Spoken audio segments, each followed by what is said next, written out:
Hey everyone, this is Ian Carlin. Glad you could join us today for the Empty Cup podcast. I'm your host. You are in the world where traditional and modern martial arts collide, and we dissect what is left over. And today on the program, we have a Sifu, Richard Torres, who is a Bruce Lee historian. How you doing, Sifu? Very good. Thank you. Oh, I'm so happy that you agreed to be on the program and to talk about such an important issue. I heard you on the Dudes of Kung Fu, and you had given out your number.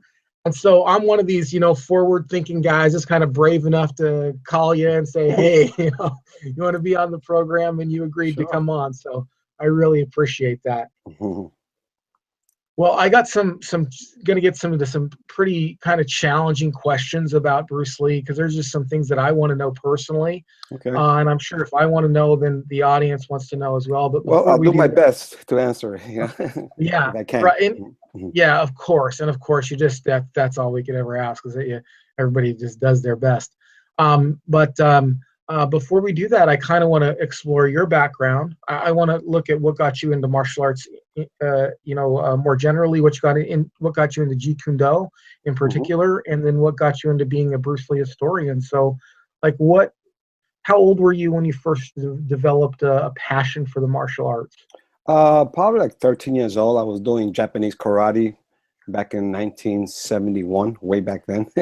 Okay, And then I did jujitsu with my father. A couple of years later, he was teaching, and I started training under him too with and then jujitsu. was that Japanese jiu-jitsu at the time? Yes, combat Yeah. jujitsu, as we call it. Yes. Oh, okay. Uh, and then it's Japanese jiu-jitsu, but it's combat Japanese jiu-jitsu. And Okay. then Bruce Lee really jumped into the scene in '73. I mean, I've been following Bruce since the Green Hornet days back in Right. '66. And then I know remember in 1971 he came out in Long Street, and I had my audio cassette recorder recording him. So I was already a big fan of Bruce in 1971, even before he hit it big in the movies. And I Right. recorded that Long Street episode, The Way of the Intercepting Fist.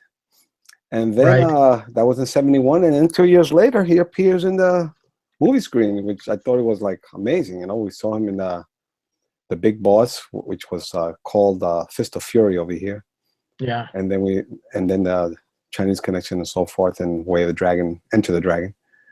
But Mhm. back in '73, when he passed away and Enter the Dragon came out,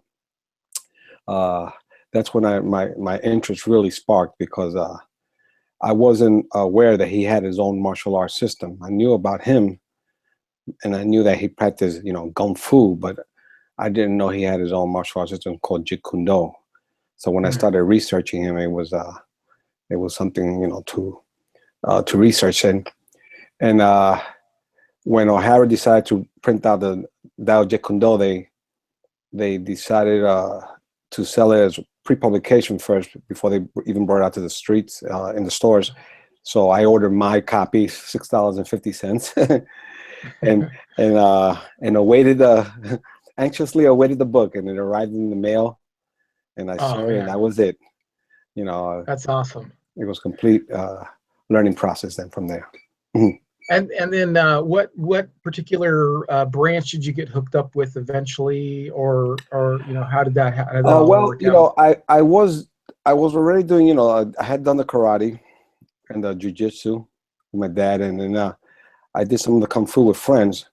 So I already I was able to do, kicking, punching, trapping, and grappling all already. But uh, there was no Jeet Kune Do schools back in the '70s, as far as Right. the East Coast. I'm from New York.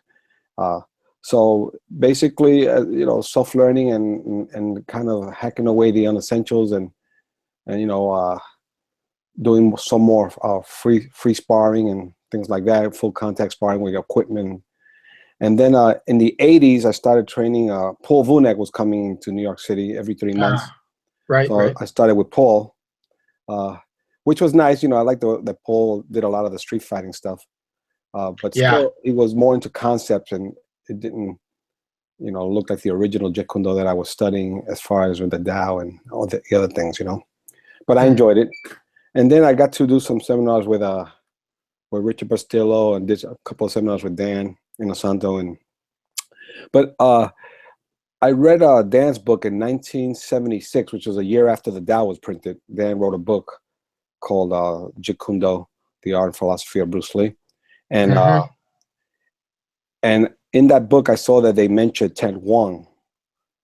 And he said, Ted Wong was very knowledgeable in Jeet, and he was the only one trained from scratch by Bruce Lee. In other words, he had no martial arts background. So I said, wow, this man must have a lot of knowledge. I would love to meet him, So every time I came up with people like Paul and Richard Bastillo and Dan, I would ask them about Ted Wong, and they all said the same thing. Ted Wong doesn't teach. Ted Wong doesn't teach. So, but it happened that I was writing a newsletter close to 1989, 1990. I was writing a newsletter called the Bruce Lee Informer. Oh, wow. Cool. Yeah, and I would send a copy to Richard Bastillo from the IMB Academy. Yeah. And he called me one day. He told me, we're going to celebrate Bruce Lee's birthday, his 50th birthday in 1990, November 27, 1990. And he invited me to come to California. He said, you could be a special guest. And I said, wow. That'll be great, So I went there, and I got there before the event, a few days before the event, and I went to the IMB Academy to see Richard Bastillo, and lo and behold, who walks in? Ted Wong. And I looked at it and I said, oh my God, it's Ted Wong. He just walked into the school there. And I told him, I've been searching for you for years. And then I asked him if he taught, and he said, no, he didn't teach. But he did give me his phone number, and I gave him mine, and I told him if he ever decides to teach, please call me. And I did get a phone call. Back to the 50th birthday, that's where I met Linda Lee, Brandon. I met Brandon.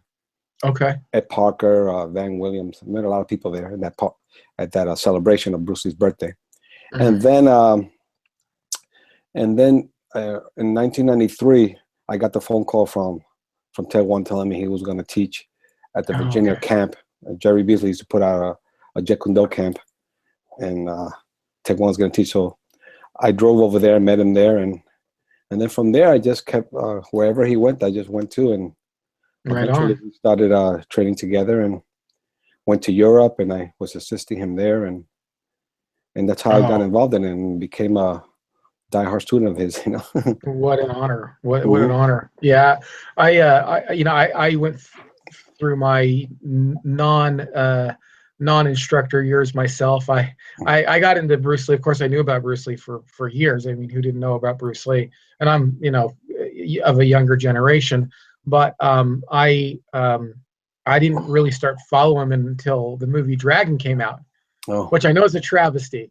But I didn't get into him. I knew about him, and I was already doing martial arts. And when that movie came out, and I was just like, oh, that's cool. So I started picking up the books and stuff and trying to implement implement his stuff into the White Dragon martial arts system, which was the system that I came from. The theories of center line and stuff like that, stop hits, things like that, trying to implement all that in my sparring when it came to the white, sparring with other people from my system. And then eventually somebody moved into my town, it was like 95, 96, who was an instructor under Abel Sandoval, who was an instructor under Steve Johnson. And I got to study with him for a little while, and then he moved away. And just as he moved away, a Wing Chun expert moved into town. And so then I got to study with him for a while. And then after that, I just kind of everything that my philosophy believes and everything I learned from my original JKD instructor and everything I learned from the Wing Chun guy, I just said, look, JKD fits what I believe and what I do more than anything else. And so I wear the title proudly. And what's interesting is I didn't know there was this, this is prior to everybody having the internet on their phone and stuff like that. Yes. So I didn't know that there was this big, huge, little battle with concept and original. I had no idea. And then the other thing was I did meet a Paul Vunak student as well. I studied with him for a little while too, just kind of on the side. And so so I kind of came to the party late. I was just like, oh, really? There's this fight going on, and then there was a fight between, Wing Chun and Bruce Lee and all that stuff. So go ahead. I'm sorry. Well, what happened is that for 23 years, Dan was teaching his concept method, and nobody said anything to him. I mean, he was just carrying the torch the way he wanted to. And then when Ted Wong came along, he said, "You know what? I want to teach Bruce Lee's art because it's disappearing." That was his own words. He said it in a Black Belt magazine. He said, "I got to teach Bruce Lee's art because it's disappearing. It doesn't look like the original art anymore." And that was because they were adding more things to the art and things like that. So that's the direction that he went, and he decided to teach the original art that Bruce Lee taught him. Which helped me a lot because he was able to refine things that, a lot of the things that I was doing. He was able to refine it to more simplistic way of Jeet Kune Do, which was very eye-opening. So right really on. good. Okay. So I have some interesting questions that I've thought about, and then it's like I've always wanted to talk to somebody who's been in the research field, because there are things that have been kind of bantered around that I've heard, and things that my instructor told me that I'm not too sure was sure. Of course, he just heard it from his instructor. It was very difficult to do. I mean, you had, in those days when you did research, it was like at the library or looking over notes and stuff like that. So my interest is Bruce Lee's personal evolution. And like when he came over, so kind of maybe like with that first step. So he comes over and he begins to teach Kung Fu. And he calls it Jun Fong Gung Fu. Was that like his take on Wing Chun? Was it just Wing Chun straight? What was it exactly? You have to really go back to when he gets off the boat in America, in 1959. Bruce Lee did Wing Chun. Actually, he trained, people say, oh, he never completed the art and so forth. But I always say, when you train 5 years in any martial art, especially when you're Bruce Lee that trains 5 years in any martial art, there's a lot of stuff that you're going to be good at, So, and the people that taught him, from Wang Song to William Chung to Ip Man himself and Ip Man's assistant, 4 people that were teaching him and giving him private lessons, he really understood the art very well. Right. In fact, I think Jesse Glover wrote in his book that Bruce Lee thought he was the 5th best in Wing Chun when he came to his country. Right. The only 4 guys that he thought were better than him were his instructors. And that was his own opinion, of course. But have you ever heard of the Kung Fu Report with Adam Chan? Have you ever heard of that? I know Adam Chang, but I never seen the Kung Fu Report. Oh, he's got a really good one on was Bruce Lee good at Wing Chun, and he's basically saying what you're saying. He's saying like, no, and he said also that we don't really know how much Wing Chun Bruce Lee learned, because he learned Red Belt Wing Chun when he came over to Seattle. As far as I learned from them, he learned from Fu Kyung, who was a Wing Chun instructor as well. So sorry, but I didn't know if you had heard that. That's a very good video series. It's 2 episodes. Okay. Where he talks about was Bruce Lee good at Wing Chun, and it's a really good one. Well, so this is the knowledge that he had when he got off the boat in San Francisco in 1959. Yeah. But you also have to understand that the martial arts was also more like a hobby for him, just like the dancing, the cha-cha.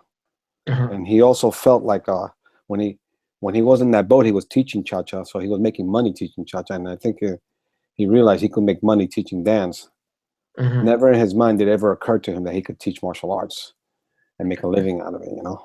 He always thought the dance thing was the. So even in San Francisco, when he got off in San Francisco, he was living with his godfather, and the godfather was nice enough to get him a job in, of course, a Chinese restaurant as a waiter. And that didn't last too long. I think it lasted like a week or so. And Bruce Lee said, "No way, man," But he did start teaching cha-cha at the Y, in San Francisco, and then he got a gig in across the bay there in Oakland, the Golden Gate Bridge. They cross from San Francisco to Oakland, and there was a Chinese center there that Bruce Lee was also teaching cha-cha there and making money. And one of the pupils that he was teaching was James Lee's brother, a guy named Bob Lee. And when they took a Okay. break, you know, Bruce is doing a form, you know, Wing Chun Mm-hmm. form, and Bob sees him and says, "Oh, my brother takes you know, a kung fu too, you know, gung fu, as they call it at the time." And he said, "His name is James Lee," you know, but Bruce didn't get to meet James yet, you know. Uh, Okay. and then Bruce goes to San Francisco. Now, I mean, excuse me, he goes to Seattle from San Francisco. Okay. Uh, the Fukyung connection comes because Fukyung was also a Chinese opera star, like Bruce Lee's father. So Mm-hmm. it's Bruce Lee's father that knows him and Mm-hmm. asks if he can you know, get Bruce and bring him to Seattle, and because they worked out a deal with Ping Ching and uh, um, not the Ping Ching, Ping Choi, and Ruby Chow and Ping Chow, Okay. right? Ruby Chow's to work at the restaurant there, and so Bruce came from San Francisco. He went to Seattle, and Mm-hmm. yeah. So Fu Kyung had a because he was a Chinese opera star. He had a lot of experience with different martial arts, Mm. you know, different kung fu arts, Yeah. and that was interesting for Bruce. You know, he was interested in that, so he joined the club. He had a club that he would teach kids, you know, and Bruce joined Okay. that club. So All right. Fu Kyung did teach Bruce some Red Boat Wing Chun. He also taught him that Northern Praying Mantis form that Bruce Lee always used to do in demonstrations, Oh, and okay.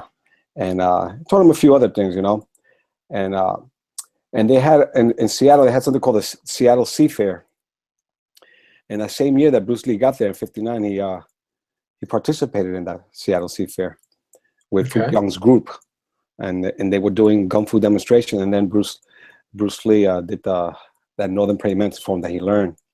Mm-hmm. And in the audience was Jesse Glover and Ed Hart. Mm. And then Okay. yeah, a few months later, Jesse realized that Bruce was going to his school, so Oh, okay. he All asked right. Bruce, "Would you teach me?" You know, Okay. All and Bruce right. agreed. He agreed to teach him, and then eventually started teaching Ed Hart also. And then suddenly they started getting a nice group, and then that group, you know, got bigger and bigger, and that's how Bruce Lee became a kung fu instructor. I You see. know, I because see. he was teaching something that was basically unknown at that time. And you know, you have to realize in 1959, 1960, the dominant martial art in America was judo. Mm-hmm. Even if you did jiu-jitsu, it was called combat judo. You know, everything Right. was Right. called judo. You know, they used to say the judo chop. You know, there's no such thing as a judo chop, right? Yeah. Right. Right. I So remember even that. I remember yeah, that in the so the cartoon. karate was called, you know, karate was called judo. You know, now everybody calls martial arts karate, right? Right. Right. But at that time, it was everything was called judo, and and himself, you know, a lot of the guys that Bruce Lee was teaching were all judo players. So Mm-hmm. which involved so Bruce Lee himself wanted to learn some judo. You know, he never seen Okay. anything like it, so he started learning judo at the Y in Seattle, and with a few other people in Seattle, and so he did study some of the throws and stuff like that, and while teaching kung fu. Eventually, he had his own group, so he kind of drifted away from Fu Kyung and had his own Mm-hmm. martial arts group that he was teaching now. You know. And what made it different than just Wing Chun? I mean, why was it called? Because Bruce Lee was a researcher, Okay. and he wasn't satisfied with just knowing Wing Chun. I think also being exposed to other martial arts, as far as Kung Fu is concerned, he started taking trips to Vancouver, Canada, which is very close to Seattle, and they had a big Chinatown there. He would buy books from Hong Kong on Kung Fu. Mm. Now, Bruce, when he came to America, he didn't bring any Kung Fu books. You know, I don't think he even bought a Kung Fu book in Hong Kong. You know. But now Yeah. he's in Okay. America. He's buying all these books on kung fu and researching them and reading them and learning from the books too. And basically, he's just absorbing kung fu from every direction. And Mhm. whatever he picked up, he was teaching also. You know, besides the Wing Chun. You know, I see. eventually, you know, he just called his art the Jung Fang method. Yeah. You know. So and this is a kind of a challenging question. It might be like charged, but I mean, I'm just interested personally.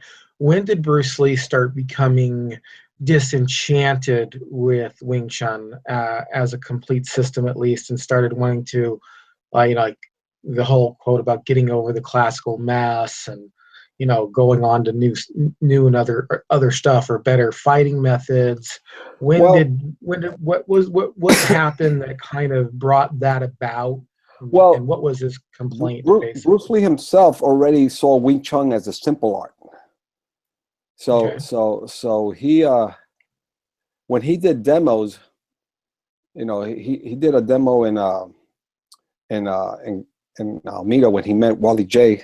Once he met James Lee introduced him to other people. Like, Wally J would come to Seattle with his judo group, and he met Bruce, and he went back to Oakland and told James, you gotta meet this guy. He's really good. So Wally J would do a luau in California, in Almeida, and that was one of Bruce's first demos, as far as public demos in front of other martial artists, and Wally J would invite people from San Francisco. Again, they're just across the bridge, and every year James Lee would do the demo, and this year he decided not to do it and said, "You do it, Bruce," because he knew what Bruce was going to do, And the thing that Bruce would do is he would do that beautiful Northern Praying Mantis form that he learned from Fu Young, jump in the air, clap, his foot would hit his hand, and all that beautiful stuff. Yeah. Spin in the air, jump, and then and when he finished and he bowed, everybody would clap. And he said, did you enjoy that? Everybody would say, yeah, it's beautiful, And he goes, well, none of that makes any sense, because how are you gonna protect yourself for real against using something like that? It's too flowery, Right, so in his mind, the simplicity was very important, and at that time the simplicity was Wing Chun. He thought Wing Chun was the most simple kung fu arts of all that was out there. Now, he did the same demo in Long Beach later on in 1964. He did a demo there in August, and he did the same thing, the beautiful form and everything, and everybody clapped. And then he started saying, that's not realistic. And then they after the Long Beach, they called him to do to help this woman called Diana Chang. She was doing she had done a movie for Run Run Shore, and they were bringing the movie to America, and it was going to be shown in all the Chinatowns, in LA, San Francisco, and New York. So they wanted somebody to be there with her to, just after the movie was shown, she was going to go out there and talk, and she was the draw for the movie. In other words, starring Diana Chang, but she's going to make a special appearance. So all the Chinese people would go see her movie, make money out of it, and then she would be there. So they needed something for her to do, and here's, in Hong Kong, Bruce Lee was still known as the Cha-Cha champion of Hong Kong. So they hired him to dance the Cha-Cha with her and so forth. And he said, if I'm gonna go over there and do the Cha-Cha, I like to do a Kung Fu demonstration too. And what does he do? He does the same thing he did in the other two places. He does that beautiful mantis form, and everybody claps. And then he said, that's all junk. I'll show you the realistic stuff and so forth. So he did that in LA. Then he did it in San Francisco at the Sung Sing Theater. But when he did it in San Francisco, now San Francisco is the heart of Kung Fu in America, because everybody gets off the boat in San Francisco from Hong Kong. Right. Yeah, and a lot of people stay there. The big Chinatown there. Right. And he did the same demo, and he insulted a lot of people by doing that. Yeah. So Bruce Lee was basically, he was promoting his school right across the bay there in Oakland. So he gives out a flyer saying, this is my, you guys want to learn realistic martial arts, anybody out here, come to my school. Because he was promoting it. The school just opened. It was just only open for a month or so, because that opened in August, and this was in September. And also he was promoting his book, his Chinese Kung Fu book, which had come out a year before. Okay. So they knew exactly where Bruce lived, let's put it that way, Yeah. And so one group got insulted. They didn't do anything during the demonstration while Bruce was there, but they went back to their little club, social club that they had there in those Chinatown alleys, and they were pretty angry at Bruce, and they decided, why don't we write him a letter and invite him to our club so he could show us, our flaws or something like that, So they actually they did that. They wrote him a letter. And mailed it. I always say, can you imagine what that letter's worth if somebody would find it now? No. But anyway, they wrote him a letter, and Bruce Lee basically ignored the letter. Yikes. He ignored it because he figured he figured, you know, I'm not gonna go to somebody's club. You don't know what they're gonna do to you there, right? So Right, he's right. not gonna go there. So he ignored it. So then they said this guy named David Chen. He decided to go to Oakland and visit Bruce and James, and he told him, Bruce, you insulted a lot of people there in that demonstration that you did Hmm. in Chinatown. And Bruce said, well, too bad, So he said, well, they want to. I think they may want to challenge you, whatever, So Yeah. in fact, I have a letter that Bruce talks about David Chen, and he Mm. says, if he starts trouble, I might have to kill him or something. It's in a letter that I have that he wrote. Anyway, little did he know that since the first letter he didn't answer it, they thought, well, let's write a second letter, and actually challenge him now. Okay. And instead of mailing the letter, David Chen agreed to take the letter to Bruce. Oh, okay. All So right.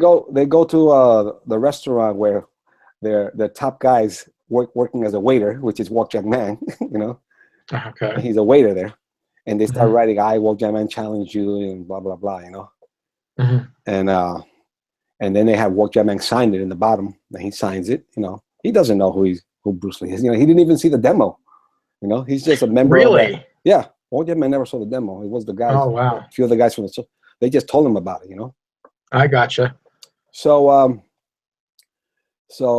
they figured, since Wong Jae Man, that he's also from Hong Kong too, straight from Hong Kong, and he's one of the best guys we have. Let's have him, fight Bruce, that kind of thing. But you So gotta understand. Was Wong Jack Man, was he known as being a good fighter then? No, he just arrived in San Francisco. He was known as being a good fighter in their club because he was a member of their club, and in their club he was one of the best guy probably in their Gotcha. social club, Okay. So. Gotcha. So they wrote this letter, and again, David So Chen. this didn't have anything to do with the fact of the movie Dragon, where he's teaching white people and non-Chinese people, and then they say you can't teach kung fu to these non-white people, and we're gonna fight you. That's Well, all. That's well, all BS. well, James Lee was already teaching Al Novak. Oh, okay, all right. Remember James Lee? Yeah. Al Novak is a big white guy that James Lee was teaching. If you look at the books where they're breaking the brick, you see a white guy breaking bricks. Oh, yeah, yeah. And they will go together to San Francisco. When he trained over there, James Lee used to train in San Francisco also. I see. He used to train in Sin Lam Tao. So that sounds Sin Lam Kung Fu. But you have to understand that there were a lot of white people didn't know kung fu even existed at that time. But the few that did, if they wanted to learn, you might find somebody that'll teach you. Obviously, most of them will probably say no, but you might get lucky and find somebody. Like James Lee, he was teaching whoever. Yeah, right. So this was before he met Bruce. They get into they do the fight. So yeah, so David Chen takes the letter to Bruce, and Bruce Lee loses it. He's just, there goes his temper. Okay, I heard he had quite a temper. Actually, yeah, and he say, well, you know what? If you're challenging me, I'll fight you, but not over there in San Francisco. You come to my school and fight me here. So David Chen said, all right, I'll let them know. And they let them know, and they called Bruce at the school on the phone, and they said, okay, they accept. So they decided on the day that they were going to do the fight. A few days later, and I guess Walk Jack Man had a day off for that, from being a waiter. So, and they drove over there with two other guys, and I think it was Walk Jack Man, two other guys, and then two people that knew about the fight followed them. And they also went to see the fight, So I think like 5 people that went to see it, or so forth. And and James Lee and Bruce and Linda, they were just at the school waiting. So you ask, why did Bruce Lee abandon so-called Wing Chun or say right? abandon? What was his? What was his? I mean, it became kind of disillusioned. I mean, obviously he wanted to start a new art. you You know, know. when he started sparring with Wok Jang Man, you know, he just wanted to kill the guy. I mean, he went after him with finger jab and groin shots, you know. Hmm. And Wok Jang Man just started running away from Bruce, you know. Oh, okay. And he started running, and they basically was running in circles, and eventually, uh, you know, there used to be like a dressing room that was a step-up dressing room, and then it had another door. It was a step-down dressing room, and they were going one door, coming out the other, you know. And eventually, when they came out, the step down, Walter Man tripped, and Bruce Lee tripped on top of him, and just, you know, put his fist on his face and said, "Do you give up?" You know, and he said yes. Hmm. But Bruce Lee, when he was chasing him, he was chasing him with straight blasts, you know? Hmm. And he wasn't doing much damage with that, you know. Okay.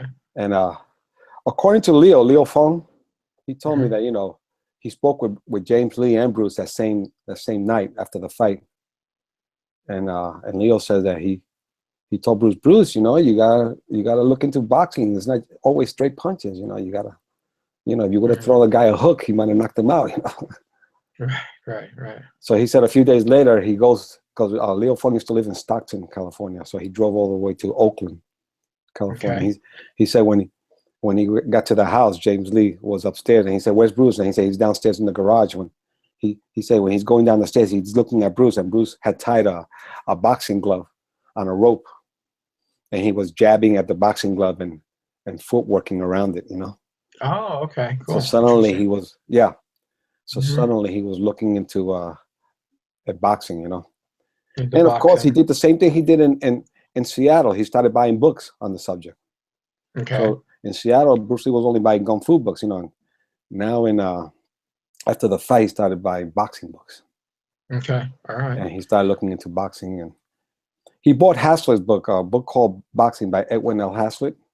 It's Hmm. still available. You know, you can find it on eBay sometimes, or uh, but the book itself is almost a manual on boxing. Hmm. And Bruce Lee So used did a lot he of the notes from that too, hands did down. he just think that the footwork wasn't as sufficient as boxing footwork, or was he did he what was his train of thought when he started to implement come up with what we call Jeet Kune Do now? Uh, Yeah, he saw that boxing had more angles than Wing Chun, okay. which went straight in. Yeah. You Okay. know, with boxing you have more angles with the punches, and you have more angles with the footwork. You know, Okay.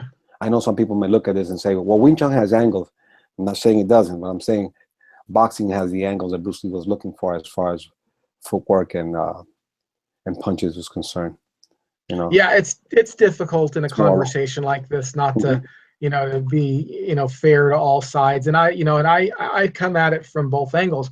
When I did JKD first, and then I mhm, went into Wing Chun, which is kind of a little bit unique, but I did JKD first. mhm. And when I was in JKD, my instructor was like, "Oh, Bruce Lee was, didn't like Wing Chun, and he was moving on from Wing Chun, and he just, it No, wasn't that Wing he Chun thought that wasn't good." yeah. And but then I went into Wing Chun, and all the Wing Chun people were like, "No, Bruce Lee, he never learned and if he would have just stuck with it The through entire the, system. Yeah, entire system." And they were saying 5 years, stuff. and you don't train the Yeah, entire system. Yeah, okay. yeah, he was saying that that when he went back to Hong Kong, he was trying to learn it again from Wang Shenlong, and and he real, So I got it from both angles. I got this side of it Well, and then this side of it. It you have was to very understand interesting. Once Bruce Lee came up with Jeet Kune Do, he went beyond systems. You know, there was no more styles Yeah. anymore involved. So, but the history of it is that, you know, he looked into the boxing, and then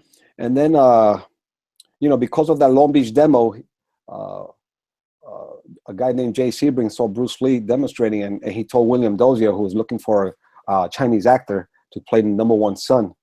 So he said, "Oh, you got to see this guy, Bruce Lee. He's really good. He probably could play that part very well." And Okay. and Ed Parker sent a Super 8 film that he had done on Bruce Lee, and Dozier liked it, and they called Bruce Lee for a screen test. You know, Mhm. so Bruce Lee's, you know, by this time Bruce Lee got married. He had, you know, his son was born, and he went to do the screen test, and they liked what they saw. They liked what they saw. Mhm. But what happened is that same time, this is in February, of 65, Bruce Lee's father passes away. Okay. So Bruce Lee goes to Hong Kong and for basically the funeral and so forth, and returns in March of 65. Okay. But he learns that he's got the part, you know, as far as number one son. You know, Cool. so they give Bruce Lee a retainer fee of $1,500. And $1,500 in 1965 was quite a lot of money. Yeah. You know, that's why he doesn't work. He doesn't get another job or something. You know, they want him to just stay free. So when they call him, he's ready. So what he did was he took that money and he said, you know what? I'm gonna go with my new bride, and my new son, and show the family my family. You know, so he took them to Hong Kong. So he returned to Hong Kong in May. You know, right. of 65. Now the big thing about this, the reason I mentioned this is because you know, when he was there in March, you know, the house was crowded. Everybody was there. It was a funeral, you know, so everybody's staying in the house, sisters, brothers, and so forth, cousins. But when Bruce Lee returned in May, the house was empty. It was just him and his wife and his baby and the mother and the servants, you know. And Bruce Lee starts going into his brother's fencing books because his brother was a fencer, Peter. Right. Okay. And when Bruce Lee looks into the fencing books, he realizes, oh, I could use a lot of this stuff for my art. So he writes James Lee a letter and he tells me, you know what I'm going to do? I'm going to mix Wing Chun, boxing, and fencing into the art. Okay. And that's where it all came together, you see? Okay. So he decided to use a lot of the fencing strategy, the explosiveness, the stop hit, the intercepting, and all that into his art. So now Bruce Lee go ahead. Is that kind of where we can put a pin in it and go bang? There's what we would call the beginning. JKD, the beginning of what is JKD. He still didn't call it JKD. He still called it Jung Fang. Okay. He moved to Los Angeles now it wasn't the number one son, it was the Green Hornet he was going to do. Okay. So he moves in 1966 he moves to LA. So you know, you got to understand Bruce Lee was in Hong Kong for quite a long time, you know. Then he returns in September, and then in December he returns to Seattle with Linda Lee's mother and so forth. Then in December they all go to Oakland to help out. So you know, I tell people at the Oakland school, you know, the Jun Fan Kung Fu Institute in Oakland, Bruce Lee wasn't there that much. You know, he was there a couple of months here, a couple of months there, but he was going to Hong Kong a lot. You know, right. So he was there in December, and then in March he moves to LA with the family because he's got the part of the Green Hornet. Okay. And he starts developing the art a little more, and then he wants. I know that George Lee was the guy who created the equipment for Bruce. Got a letter from Bruce asking him, you know, can you make this full contact equipment? He wanted full contact headgear. I think he saw what boxing was doing with contact and what fencing was doing with contact, and he said, you know what, let's create some real contact gear so that we can go all out now and just spar. You know? Right. And so by 1967, he already in January 1967, he wrote in his daytimer, you know, The Way of the Stopping Fist in Chinese. And that's where if you want to put a pin on it, that's where you can do that. That was January 67, but he didn't call it Jeet Kune Do yet. He called it the Dao Jeet Kune. Okay. Because the Dao means way, way of, and Jeet is intercepting, and Kune is fist. So the Dao Jeet Kune means way of intercepting fist, literally. Okay. Yeah. Okay. And then and my teacher called it when I was learning it for the 2 years I was with him. He said that he called it Jun Fan Jeet Kune Do. That's what he called. Well, he called it Chinese kickboxing originally, is what he called it. And then when I asked him, well, what is it? He said Jun Fan Jeet Kune Do. And so I don't know if there was like an overlap there where people were calling it Jun Fan Jeet Kune Do, and then it just became JKD. I'm not sure. No. He started calling it Jeet Kune Do around in July. Okay. Because what happened is the Tao Jeet Kune sounded too philosophical and so forth, you know, Okay. and he was going to get interviewed in Black Belt magazine. Okay. Actually, the next day, you see in his daytimer he puts Jeet Kune Do, and then the next day he's got the interviews, you know, for the magazine. So Right. he had to make a quick decision. You know, what are you going to call your art? Because they're going to print it in the only martial arts magazine in America, which is Black Belt. Mm-hmm. You know, they're going to print this, you know, what you're doing. So what are you going to call it? Are you going to call it the Tao Jeet Kune?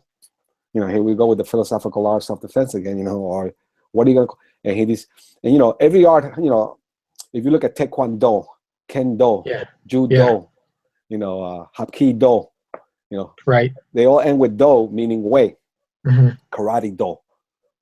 So Bruce Lee decided, instead of putting Dao, which is Cantonese, you know, Dao and Do is Japanese, and Mm-hmm. Dao has a little A flavor, you know, Do, Uh-huh. Dao.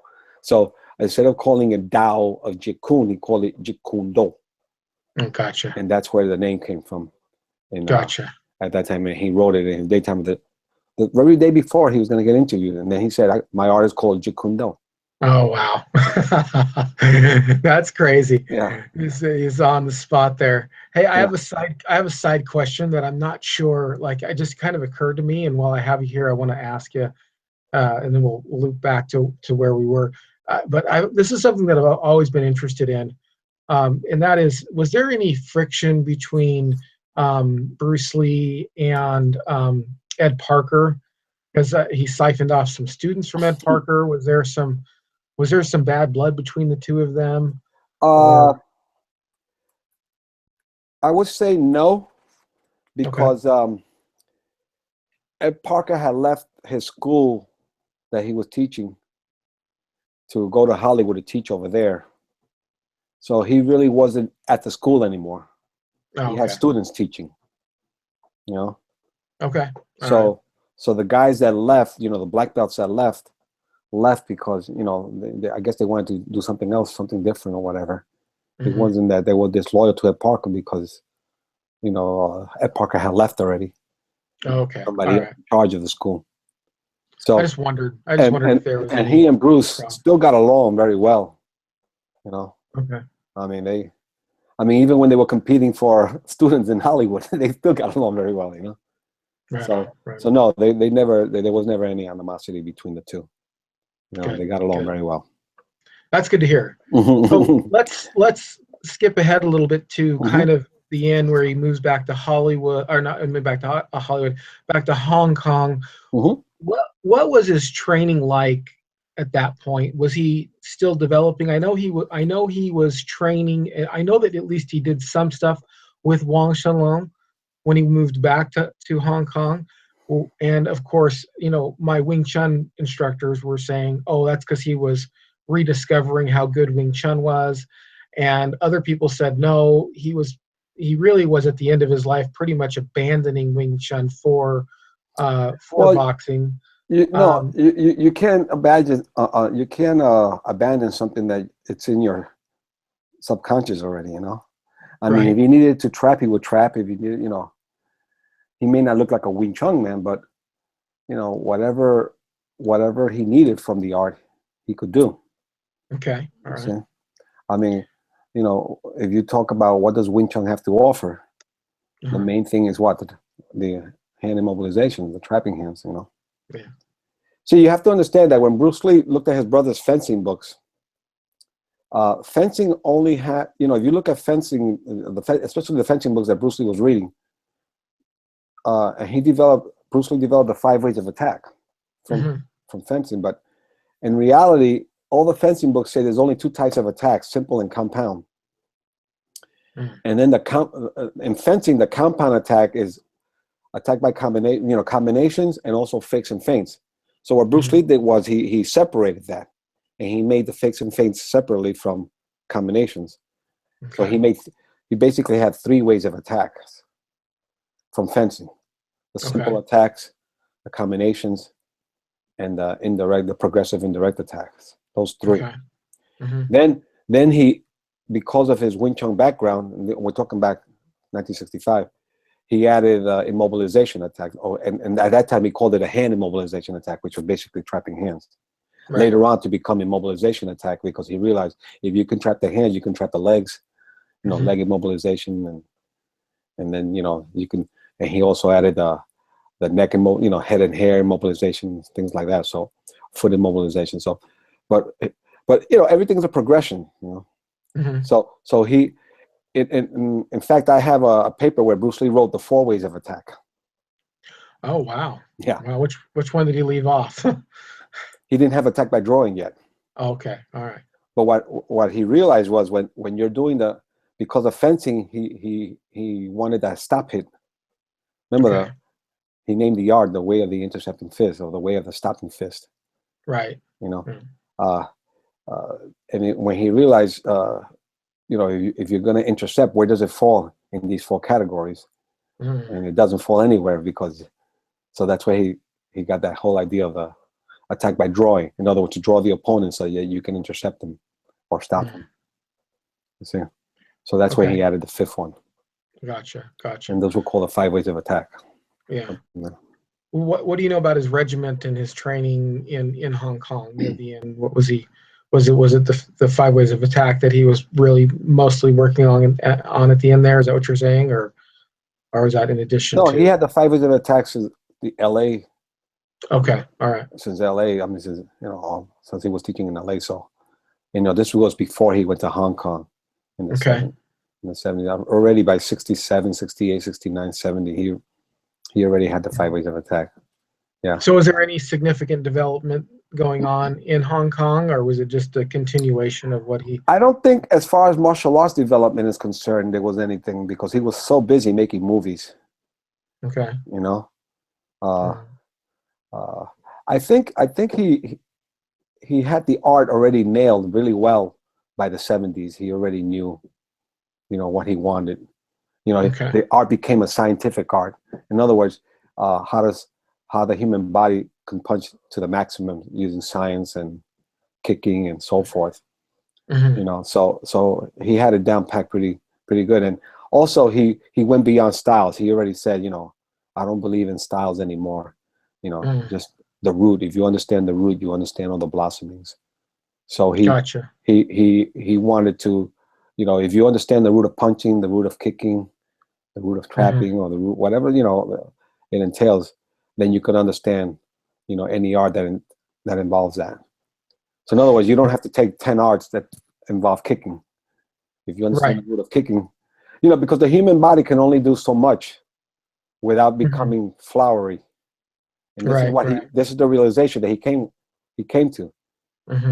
If you line up 10 guys from 10 different styles and tell them all to throw a front kick, how many different ways can you throw a front kick?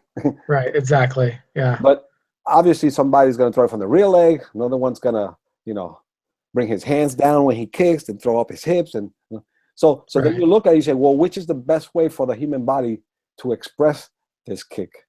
Which is the best way to do it, scientifically for the human body? Because if you look at everything else, there's a human way of doing it. Right. Look at the Olympics. You got all the swimmers from different cultures, different countries, but they all swim the same because the human body can only swim a certain way if you want to win. Right. If you want to look flowery, you can, shake your top hand and take a stroke only with one hand and call it the Chinese way of swimming, Yeah, right. But you're not going to win the race, So that's what Bruce was trying to say, that there's a human way of expressing martial art, the most efficient way and maximum way, Right. That's why eventually he said I shouldn't even call it Jeet Kune Do, because once he realized that, he said, maybe the better name would have been, scientific martial arts as expressed by the human body, because that's where eventually he got to. Yeah. That would have been hard to stick on a certificate, though. Well, how it would translate in Cantonese, Yeah. But basically that's the point that he got to just before he went to Hong Kong to start making movies. That's where he realized, that the art was a scientific art, which is the best way. just like I said, in the Olympics, you got the runners from Africa, from America, from Europe, wherever, and they all have to run a certain way. If if somebody runs differently, it might be because he discovers something in the human body that would allow him to win if he ran differently. Maybe if he brought his body down a little lower, or, you know, remember Bullet Bob Hayes, that he was the guy who invented the push off the rear leg when the gun went off for you know, track and field. And now that's a normal thing. They have these little wooden things that they put on the floor and you push off it. Well, that's because one guy discovered that, and Bruce Lee saw that too. That's another thing that's why he has that real heel up in Jeet Kune Do from Bullet Bob. Oh, really? Hayes, okay. Yeah, because he saw how Bob Hayes would just push himself, and they call him Bullet Bob because he was the first one to go and just shoot out, you know. So let me ask you another question. This is going to be entirely speculation, and I realize that, but I mean, you know, from a Bruce Lee historian, this you know, it would be a question I'm sure that it's on people's mind, and I know that people have asked this question before, but I'm interested in your opinion on it, and that is, what would you think Bruce Lee would have thought of MMA? What do you think he would?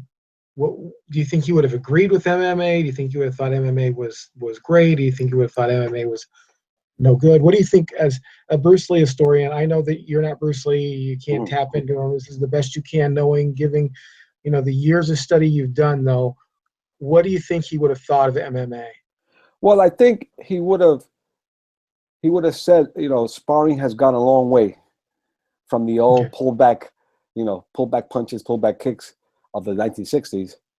He would have looked at MMA and said, okay, it's gone a long way. You know, it's more realistic compared to, everything is comparison, you know?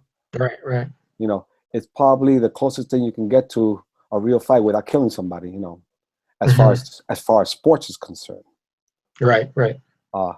So he might have enjoyed it as far as seeing how far sparring and competition has gone. But as far as being the ultimate way of fighting, no, it's still not, because it's still a sport. And like any sport, you know, it has rules and regulations because you have to protect the fighters. You know, unlike a street fight, you know.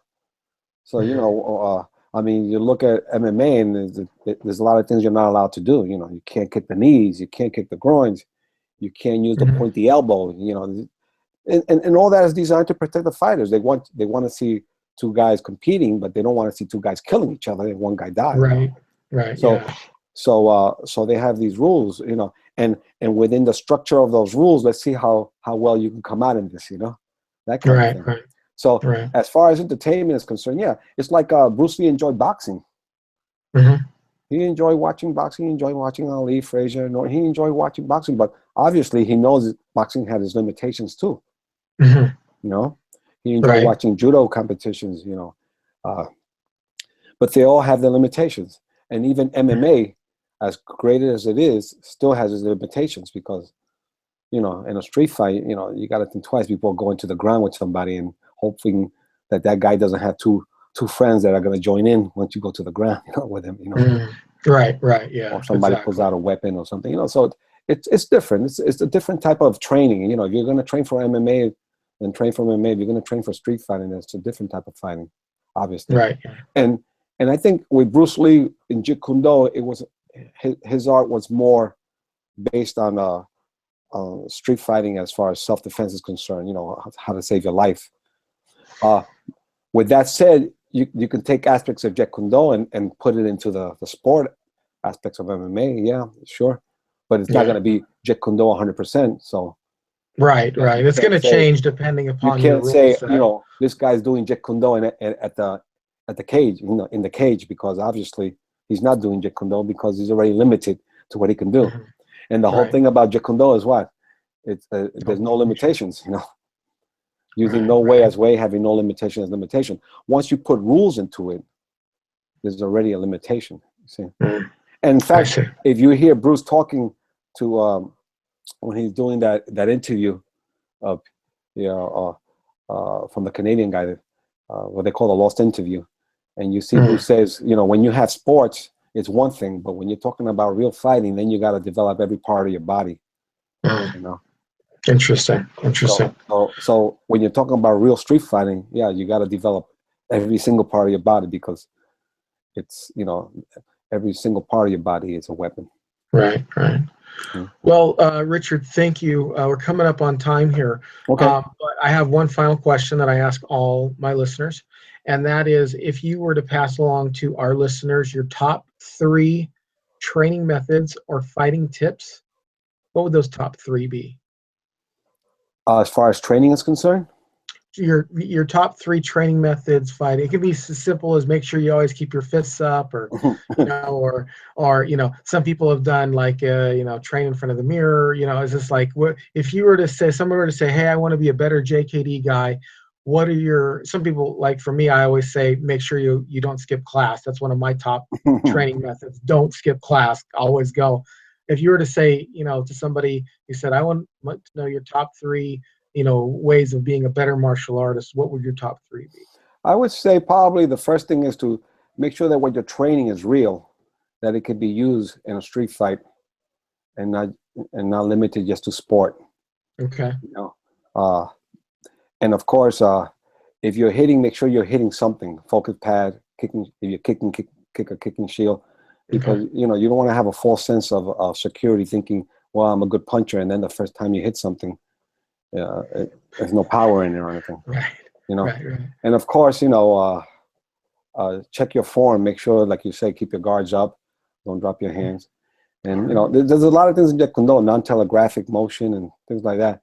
I mean, the best bet is even if you're self-training, to find someone who has some instructional skills, so he can look at you and see if he catches anything as far as what you may be doing wrong, as far as telegraphing or dropping your hands, or whatever it is, and try to find a good Jeet Kune Do instructor that teaches the art that Bruce Lee taught, not the interpretation that some people think it is.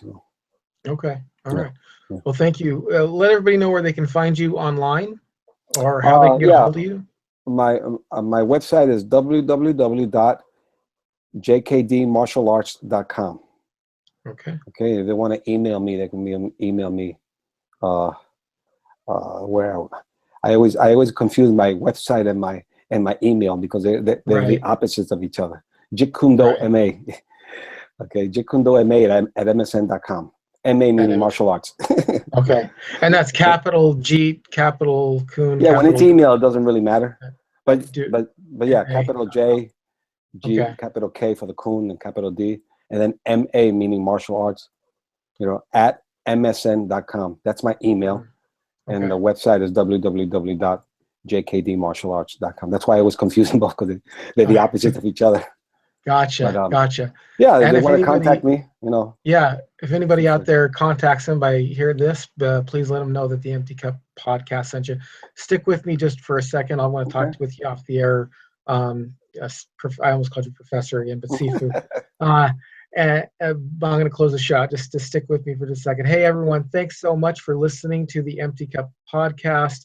If you like what you heard, please do me a huge favor and share this on your favorite social media. You can write a review in iTunes, Stitcher Radio, wherever you heard this. And if you want to subscribe, please do so. And you can go to my YouTube channel, Ronin JKD, and subscribe there. That's where I upload a lot of interesting stuff there.